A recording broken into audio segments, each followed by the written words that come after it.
చాలా సార్లు ప్రార్థన చేసుకుంటాను మోకరిల్లి, తండ్రి నీ చిత్తము గొప్పది, నీ చిత్తం విలువైంది. ఇది ప్రజలు తెలుసుకోవాలి, మేమందరం తెలుసుకోవాలి. కానీ ప్రజలు నీ పేరట మోసాలు చేస్తున్నారు. ప్రజల్ని నీ పేరట మోసగించే వాళ్ళు సమాజంలో చాలా మంది ఉన్నారు. వాళ్ళు అద్భుతాలు, సూచక్రియలు పెద్ద పెద్ద పేర్లు పెట్టుకుని చిల్లర పనులు చేస్తున్నారు.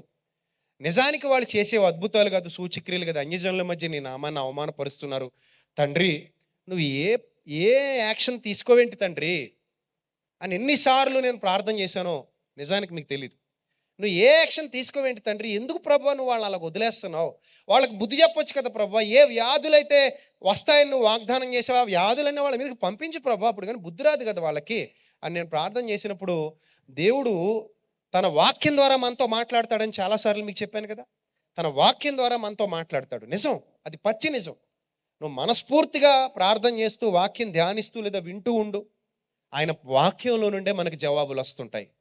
ఆయన వాక్యంలో నుండే మనకి, ఆయన ప్రసంగాల్లో నుండే మనకి జవాబులు వస్తుంటాయి. ఆయన గ్రంథంలో నుండే మనతో నిత్యము మాట్లాడుతూ ఉంటాడు.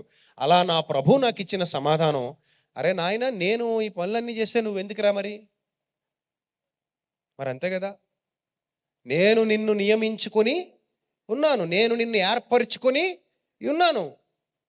జనములకు బుద్ధి చెప్పుటకు నేను నిన్ను ఏం చేశాను, ఏర్పరచుకున్నాను. అలనాడు అపోస్తలుల్ని కానీ, ప్రారంభ సంఘ క్రైస్తవుల్ని కానీ, విశ్వాస యాత్రలో సమిధలైపోయిన ఎంతోమంది భక్తుల్ని కానీ నేను ఏర్పరచుకున్నాను. ఎందుకు? రాబోయే తరాలకు నీతి వాక్యాలు నేర్పించి వారికి ఖండించుటకు, గద్దించుటకు, బుద్ధి చెప్పుటకు.